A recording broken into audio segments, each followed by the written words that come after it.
اللہ اللہ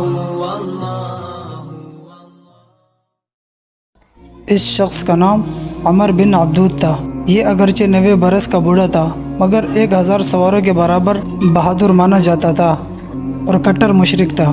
جنگ بدر میں زخمی ہو کر بھاگ نکلا تھا اور اس نے یہ قسم کھا رکھی تھی کہ جب تک مسلمانوں سے بدلہ نہ لوں اس وقت تک بالوں میں تیل نہ ڈالوں گا اور نہ ہی جی بھر کے کھانا کھاؤں گا۔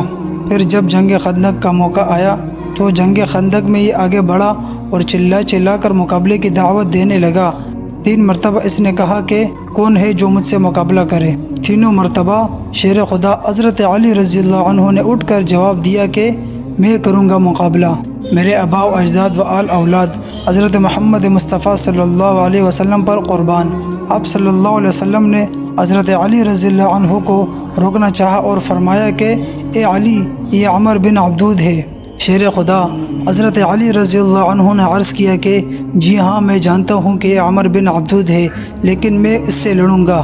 یہ سن کر تاجدار نبوت صلی اللہ علیہ وسلم نے اپنی خاص تلوار ذوالفقار اپنے دست مبارک سے حیدر کرار حضرت علی رضی اللہ عنہ کے مقدس ہاتھ میں دے دی اور اپنے مبارک ہاتھوں سے ان کے سر انور پر عمامہ باندھا اور یہ دعا فرمائی کہ یا اللہ عز و جل، تو علی کی مدد فرما۔ حضرت علی رضی اللہ عنہ مجاہدانہ شان سے اس کے سامنے کھڑے ہو گئے اور دونوں میں اس طرح مکالمہ شروع ہوا۔ حضرت علی رضی اللہ عنہ نے فرمایا، اے عمر، تو مسلمان ہو جا، یہی تیرے لیے بہتر ہے۔ عمر نے کہا، مجھ سے ہرگز یہ نہیں ہو سکتا۔ حضرت علی رضی اللہ عنہ نے فرمایا، لڑائی سے واپس چلا جا۔ عمر نے کہا، یہ مجھے منظور نہیں۔ حضرت علی رضی اللہ عنہ نے فرمایا، تو پھر مجھ سے جنگ کر۔ عمر نے ہنس کر کہا کہ میں کبھی یہ سوچ بھی نہیں سکتا کہ دنیا میں کوئی مجھ کو جنگ کی دعوت دے گا۔ حضرت علی رضی اللہ عنہ نے فرمایا، لیکن میں تجھ سے لڑنا چاہتا ہوں۔ عمر نے کہا، آخر تو ہے کون، کس کا بچہ ہے اور نام کیا ہے تیرا؟ حضرت علی رضی اللہ عنہ نے فرمایا، میں علی ابن ابی طالب ہوں۔ عمر نے کہا، تم ابھی بہت کم عمر بچے ہو، میں تمہارا خون بہانا پسند نہیں کرتا۔ حضرت علی رضی اللہ عنہ نے فرمایا، لیکن میں تمہارا خون بہانا بے حد پسند کرتا ہوں۔ عبدود یہ جملے سن کر مارے غصے کے آپے سے باہر ہو گیا۔ شیر خدا حضرت علی رضی اللہ عنہ پیدل تھے اور یہ سوار تھا۔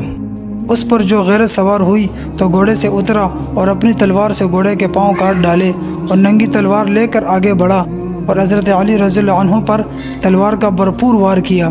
شیر خدا حضرت علی رضی اللہ عنہ نے تلوار کے اس وار کو اپنی ڈال سے روکا۔ یہ وار اتنا سخت ہے کہ تلوار ڈال اور عمامہ کو کاٹتی ہوئی پیشانی پر لگی۔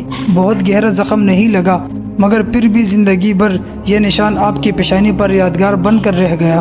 شیر خدا حضرت علی رضی اللہ عنہ نے تڑپ کر للکارا کہ اے عمر، سنبھل جا، اب میری باری ہے۔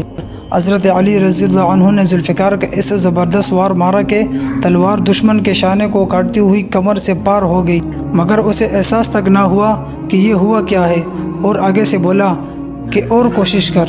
یہ کہتے ہوئے وہ تھوڑا پیچھے ہوا تو 2 ٹکڑے ہوا اور بے چین ہو کر زمین پر گر پڑا اور دم زدن میں مر کر فنار ہو گیا۔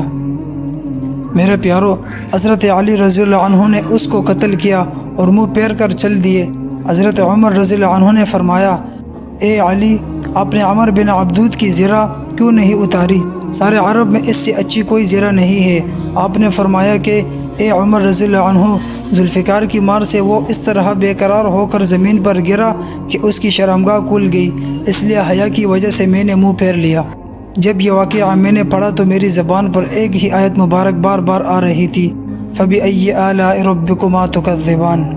اس بات میں کوئی شک نہیں ہے کہ اللہ کی بے انتہا نعمتیں ہم پر برستی ہے۔ ان میں سے ایک بڑی نعمت صحابہ کرام رضوان اللہ علیہم اجمعین کی ہے، جو اللہ نے ہم گناہگاروں پر یہ نعمت برسائی۔